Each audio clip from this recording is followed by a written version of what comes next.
नमस्कार साथियों, मैं अखिलेश मौर्य और आप देख रहे हैं BKMU एक्सप्रेस।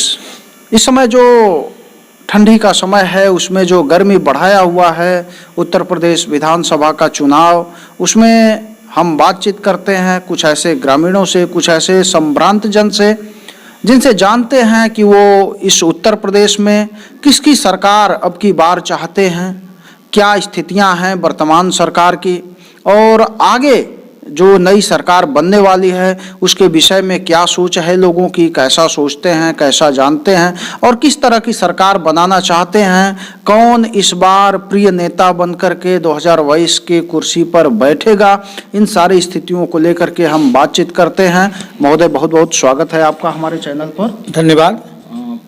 महोदय, अपना हम चाहते हैं दर्शकों को हमारे परिचय सहित जो है इस विषय पर अपनी राय रखें। जी, नाम प्रिंस मौर्य और गाजीपुर का निवासी हूँ और ज़्यादा समय मेरा लखनऊ में बीतता है। और रही बात चुनाव की, देखिए तो आप जो है गांव से लेकर के शहर तक रहते हैं। गांव से लेकर के राजधानी तक रहते हैं, तो थोड़ा दोनों आकलन बढ़िया से बताइए हमारे दर्शकों को। देखिए, आकलन साफ हो गया है और सारे लोग जान गए हैं। आज हर व्यक्ति खौफ, दहशत गर्दी के साये में जीना नहीं चाहता है। इस मुल्क को, इस प्रदेश को अगर चाहिए तो अमन शांति, और किसकी सरकार में अमन शांति मिलेगी हर एक मतदाता को पता चल चुका है। कुछ चाटुकार किस्म के नेता हैं, वो अपनी अलग जो है जैसे अपने खानदान को ही लाना चाहते हैं और वंशवाद पैदा करना चाहते हैं, और हम लोग ऐसी सरकार नहीं चाहते हैं जो वंशवाद हो।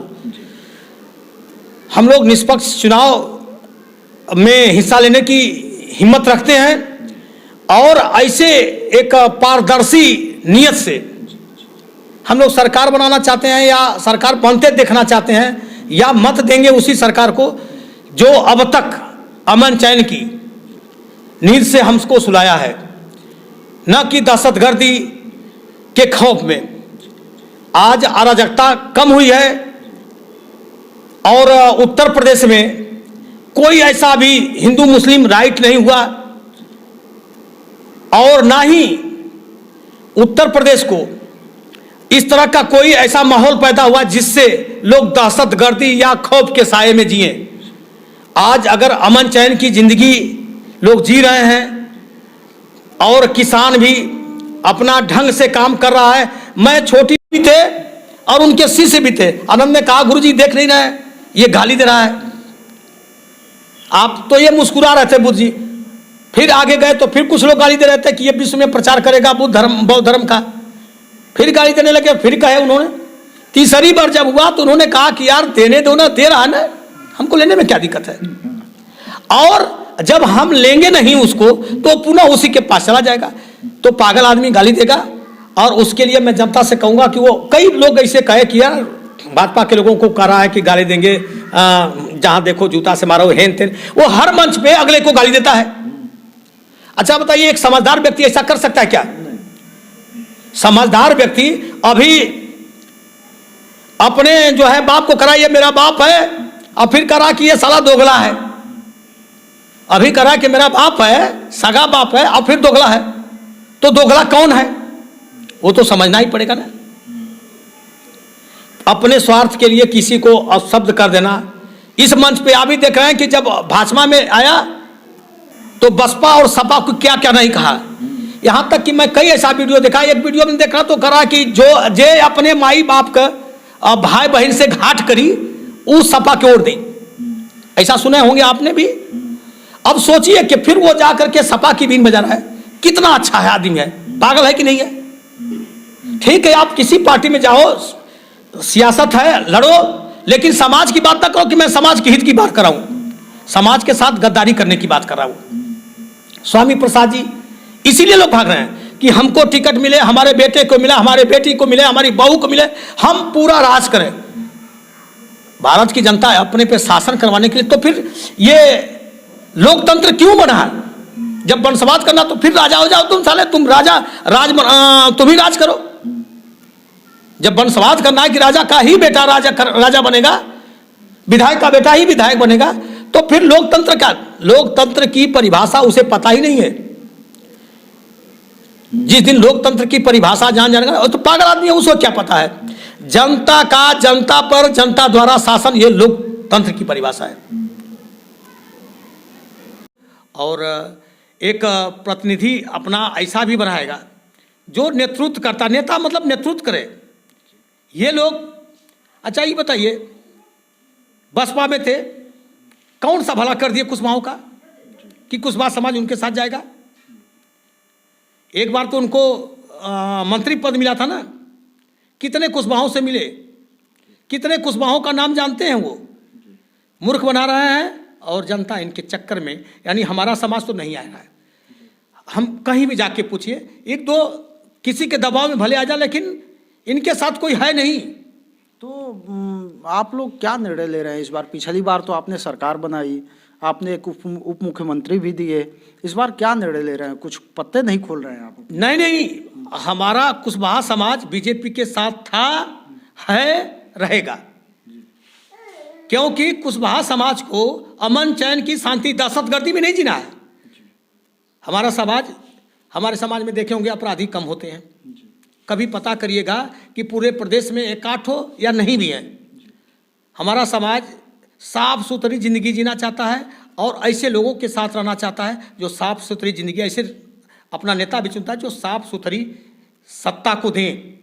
पिछले दिनों तो वैसी साहब पर गोलियां चली, तो इसके लिए क्या कहना चाहेंगे? भाई वो उनका व्यक्तिगत मामला है, वो अब कौन गोली चलाया ये तो पता चले। अब वो हर मंच पे उन्होंने, जानते हैं, राष्ट्रीय स्तर पे कहा कि मेरी जुबान काट ली जाएगी तो भी मैं वंदे मातरम नहीं बोलूँगा। वंदे मातरम बोलने में कौन सा उनका नुकसान हो रहा है?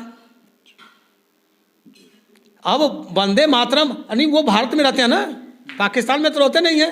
तो संविधान को मानना चाहिए ना, लेकिन संविधान की बात करते हैं, और जितने संविधान को नहीं पढ़े वही संविधान की बात करते हैं। जो नहीं पढ़ते हैं, जो संविधान के बारे में कुछ नहीं, जैसे देखिए एक पागल आदमी राजभर, वो बात करता है, बाबा साहब की बात करता है। कभी पढ़ा है क्या किताब बाबा साहब की? तो जो तिकड़ी बनी हुई है पिछड़ा दलित अल्पसंख्यक की भागीदारी परिवर्तन मोर्चा के तहत, वो क्या कुछ कर पाएगी उत्तर प्रदेश में? या ये तो आप लोग उनके समाज से हैं, तो आप ही बताइए। अरे भाई, बीजेपी 60% रहेगी, 60%, 40% में ये सारे।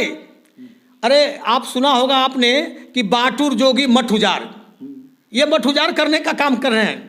हिंदुत्व खतरे में है, इसलिए बचाने के लिए बाबा को तो केंद्र में जाना ही जाना है। 5 साल प्रदेश में रहेंगे, इसके बाद इनकी वो कुर्सी बुला रही है। और यह भी मैं जानता हूं कि इसके बाद केशव प्रसाद जी हम सबके मुख्यमंत्री रहेंगे।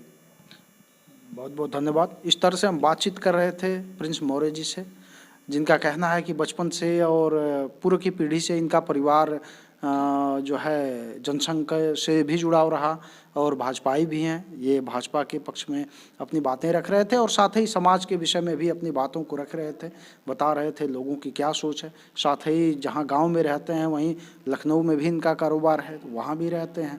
तो गांव और शहर दोनों के मिजाज को आप बखूबी बताए और इसी के साथ भाजपा की उपलब्धियों को भी बताए। आप बने रहिए हमारे साथ। बहुत बहुत धन्यवाद। दूध फ्री में देंगे। अब आप बताएं कि फ्री में मिले लेकिन न मिले तो क्या फायदा?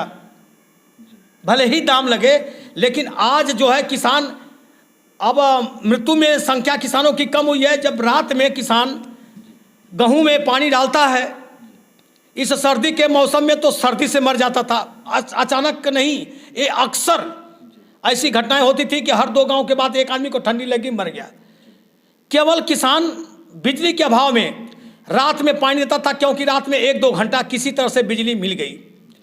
आज कोई किसान रात में बिजली नहीं, रात में पानी के लिए तो सोचता ही नहीं है। दिन में आराम से पर्याप्त बिजली मिलती है। अगर ये मुफ्त में भी मिले लेकिन न मिले तो क्या मतलब है उस बिजली का? मैं पूरे उत्तर प्रदेश के किसानों से कहना चाहूँगा कि आपकी मूलभूत सुविधा में एक बिजली बहुत बड़ा बिजली का योगदान है, और अगर आपको समय से मिलती है। दूसरी चीज़ है, धान के टाइम गर्मी में सांपों का इतना बड़ा संकट रहता है, और आए दिन पता चला कि अगले गांव में एक किसान मर गया। क्यों? सांप काट लिया। रात में पानी डालता है धान के खेत लगाने के लिए, धान लगाने के लिए धान के खेत में, और स्थिति ये पैदा हो जाती है कि रात में सांप से कहीं ना कहीं टक्कर हो ही जाती है। हर 2-4 गांव के बाद 1-2 किसान जरूर मरते हैं। किसान बंधुओं से मैं एक अनुरोध करूंगा, कुछ भी हो ऐसी सरकार नहीं चाहिए जो केवल मुफ्त में देंगे लेकिन देंगे नहीं। ये डपोर शंख है। एक छोटी सी कहानी मैं बताऊंगा। एक व्यक्ति भगवान शंकर की प्रार्थना की और बड़ा गरीब था, तो भगवान ने पूछा क्या चाहिए? कहे प्रभु मैं बहुत दरिद्र हूं। तो कहे कि उन्होंने कहा कि एक शंख ले जाओ और इस शंख से घर में रख करके और साफ सुथरा से एक कपड़े पर रख करके जो भी हाथ जोड़ करके मांगोगी कि शंख महाराज हमको ये चीज़ चाहिए, वो मिल जाएगी। जहाँ शंकर जी का जो है मंदिर था, वहाँ से गांव तक यानी उसके घर तक आने में काफ़ी दूरी थी। वो जंगल के रास्ते से रास्ता था। किसी तरह से कुछ दूर चला, एक गांव में रुक गया क्योंकि रात हो गई थी। रात में रुका, उस जिस गांव में रुका वहाँ एक बनिए का घर था। बनिया से कहा कि महाराज मैं ब्राह्मण देवता हूँ, मुझे आज भर सर छुपाने का अवसर दीजिए, मैं रात में सुबह चला जाऊँगा। बनिया सोचा कि खिलाना पिलाना पड़ेगा। कहा बाबा मेरे पास जगह नहीं है। तो उन्होंने कहा कि नहीं, मुझे खाना वाना नहीं है, मुझे केवल सोने के लिए जगह दे दीजिए, किसी घर में बैठ करके मैं बिता लूँगा, ठंडा का टाइम है। तो कहा ठीक है, आज का दिन यहाँ एक छोटा सा कमरा दिया, कहा किसी में बिता लीजिए।